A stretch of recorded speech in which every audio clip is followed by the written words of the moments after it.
Hey, what's up, y'all? Cole Blackburn here with Southwest Washington Real Estate and Remax Results. Today I want to talk to you about a question that I get fairly often, which is how do realtors get paid?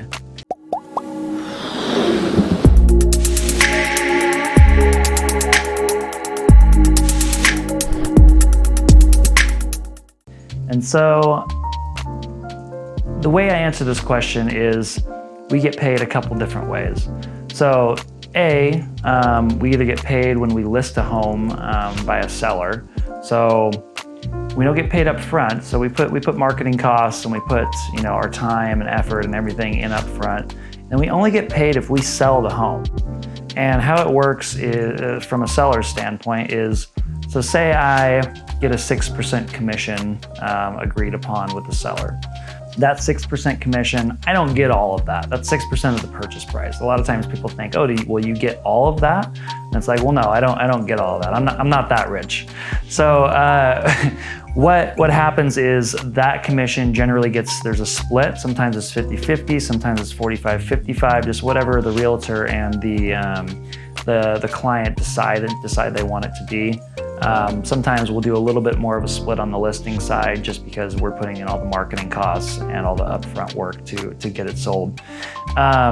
Things like video and Zillow and everything that goes into it. So when that happens, how it breaks down is, I know like 3%, for example, is still a lot of money, and we do get paid well. I'm not denying that. What happens is, since we are self-employed or we are a business, when I get that 3%, that breaks down to actually I get about 60% of that approximately, probably a little bit less. So in my office, we do an 80-20 split, where 20% goes to the office, which that pays to keep the rent, pays for supplies, pays for my office cubicle. So 20% of it goes to that. And then the other 20 to 25%, depending on what tax bracket you fall in, goes towards taxes.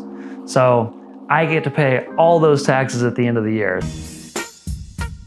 So it's in my best interest. Every year I have an account that I just stick 20 to 25% out of every commission check that I get into an account, and that goes towards taxes.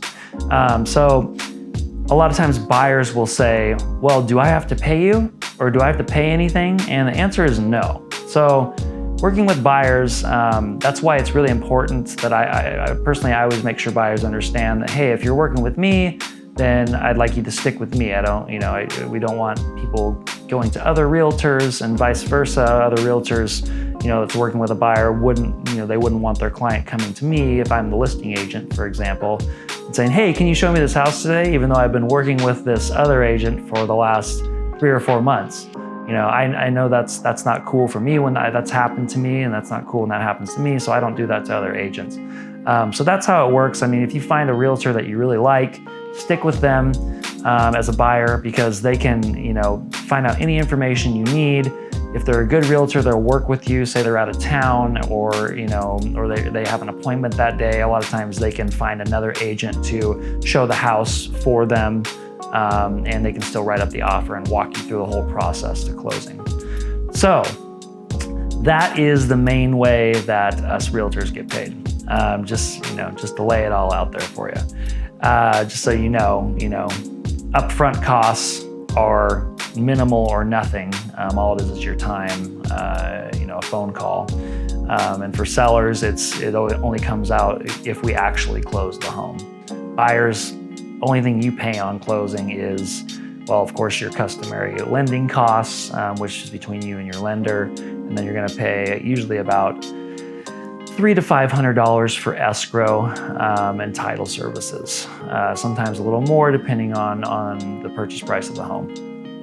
The other way that we get paid, sometimes we do referrals, which means if a client that I have, say I sold someone's house and they are wanting to move out of the area, then I would, if they trusted me to find a good agent for them, I would call up to the area that they're moving to, since it's out of my personal area. And I would find, generally what I do is I find 3 or 4 agents that I think will be good. I research them online, look at their reviews, and then I give each one of them a call and have a consultation with them to see if they're going to fit with the personality type that the client I have that I'm referring to them is like, and also whether they're competent and skillful. So, and normally we get paid between 20 and 30% of whatever the commission is once the home or property actually closes. So that's the other way that we get paid. There are a couple other little ways we get paid. Sometimes we may work for a lender or a bank that is doing foreclosures, or they're doing appraisals, or broker price opinions, and they want us to just do a drive-by, maybe take some photos. But those aren't much. Normally they're $50 to $150 for something like that.